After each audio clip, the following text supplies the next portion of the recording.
perfect levelled cake layers prevents you from having a cake looking like this. With my method, all you need is this, a serrated knife, not a cake leveller, and you don't need a turntable.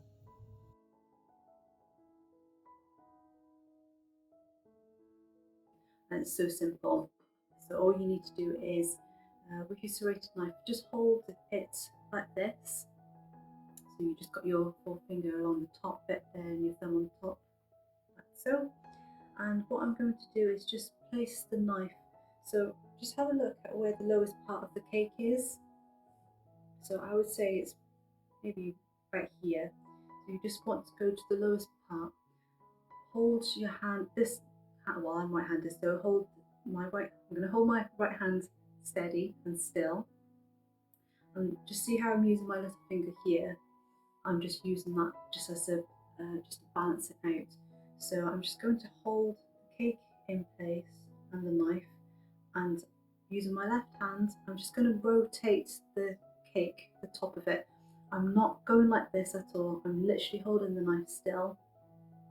And what will happen is, as we rotate the cake slowly and around, we'll slowly push the cake in towards the knife, and you'll see then once we get to about an inch or two in, we can go across. So find the lowest part of your cake, hold the knife still and steady like so, and then I'm just going to use my left hand then to rotate the cake.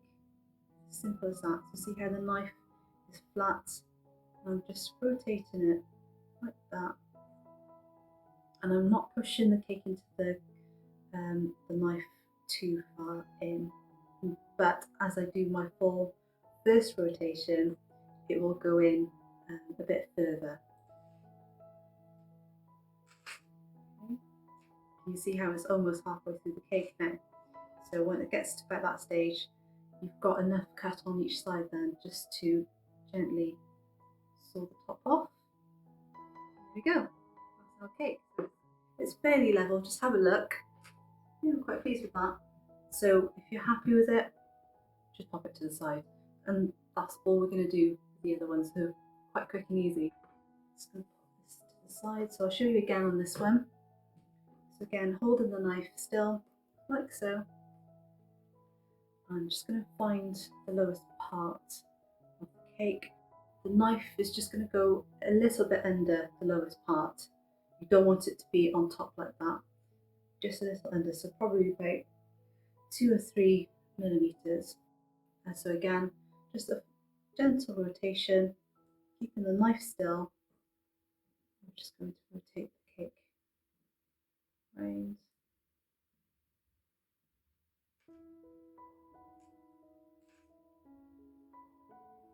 Until my finger's actually touching the cake, so I think that's ready to go across.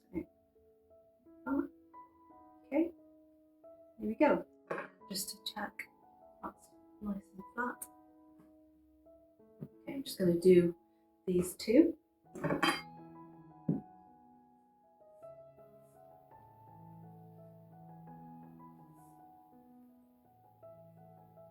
Okay, so hold the cake still in your left hand and the knife still in your right hand, and just rotate. So quick and easy.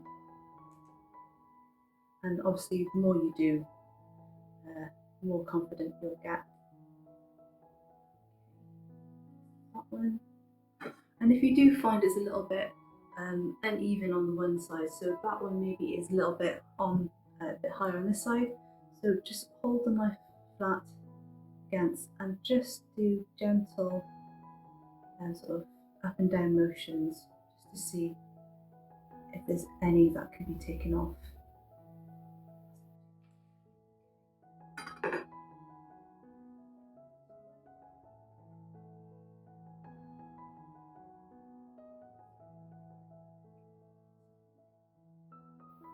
Holding the knife steady and rotate.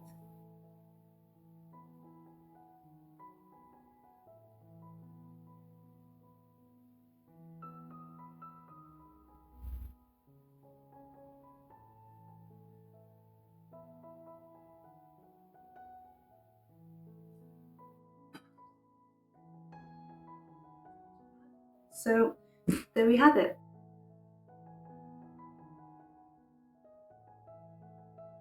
So why this method?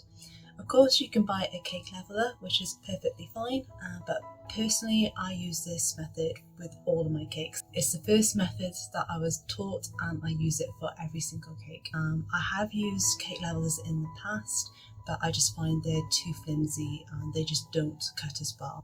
I have used ones that are more expensive and they are brilliant, but unless you're doing lots and lots of cakes, it's quite an investment to make. So this is why I love this method so much. Another question is whether the cakes need to be chilled before doing it.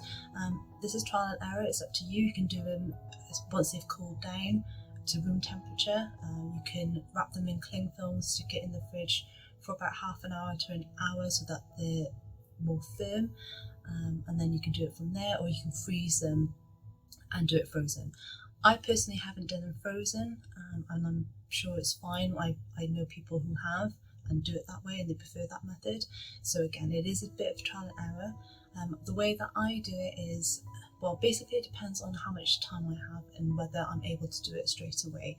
So if I'm able to do it straight away, I let the cakes cool down in the tins for about 10 or so minutes.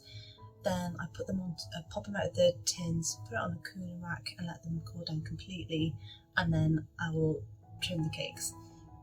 If I know that I've got a few things that I need to do in the day and I won't be able to do it until later the evening or the next day or what have you, I'll wrap them in cling film once they've cooled down completely, pop them in the fridge, and then when I'm ready to level the cakes, then I'll just pop them out of the fridge, unwrap them and just do it from there.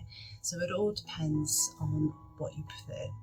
What I will say is when they are cool and chilled, it is easier to do, especially if you've got a crumbly cake. So once they've cooled down, they become firmer in the fridge, and then if you do find that you're struggling when you're leveling the cakes, just put them in the fridge and then take them out after an hour or so, and you might find it easier to do it that way. Can you do this on any cake? Yes, you can.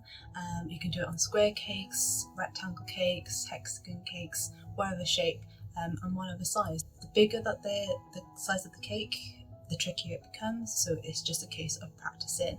And again, it's the same with practicing on different shapes of cakes. With cakes that have like fruits and nuts and bits in there, you might find it a little tricky.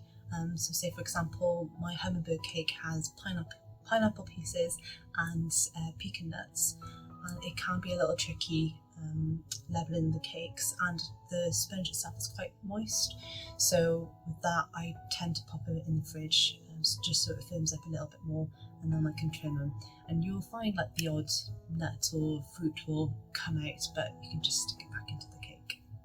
Of course you can use cake strips when you're baking your cakes, and that will help the sponge rise gently and level out in the oven, and there's nothing wrong with that, and yes, it will save you time. I, however, still trim the top of my cakes even when they come out flat. As you'll see from the tutorial, my cakes are quite flat anyway, and I just trim them because I personally prefer it that way, especially if the tops are quite firm or crunchy. So for me, the eating experience, it would be better for that not to be in there, so I just like to trim them off. And of course you can use simple syrup to soften it, but for me less is more, so I just prefer to level the cakes even when they're baked flat. The cake sponges I'm using in this tutorial are my vanilla sponge cake. They're 6 inches round and about 1.5 inches deep. If you'd like to have a copy of my recipe, it's in the description box below. Now that you've got your cake sponges leveled, what do you do with the cut-offs? By all means you can make cake pops with them, you can just eat them as they are. I personally just put it all together with some buttercream in the middle, so it's like a little thin cake. So I get the cut-offs, put some buttercream on top, get the other cake top, put it on top, then more buttercream, and just keep layering, and then just eat it like that. You cut your cake sponges, but some of them are a little bit wonky, it's a bit higher on the one side than the other, and you keep trimming and trimming and it's not getting anywhere. So what do?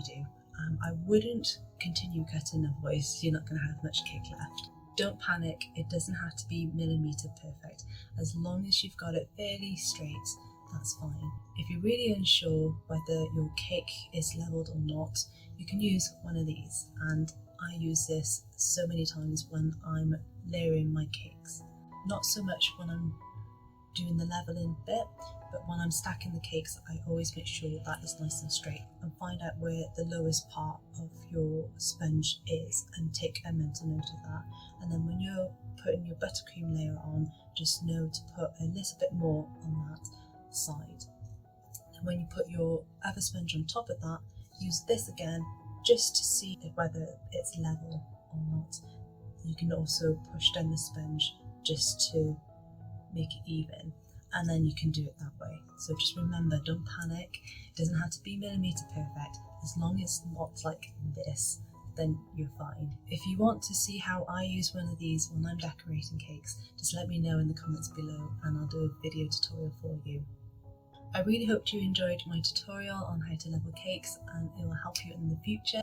Subscribe, hit the notification bell, you know what to do, and I'll see you in the next video.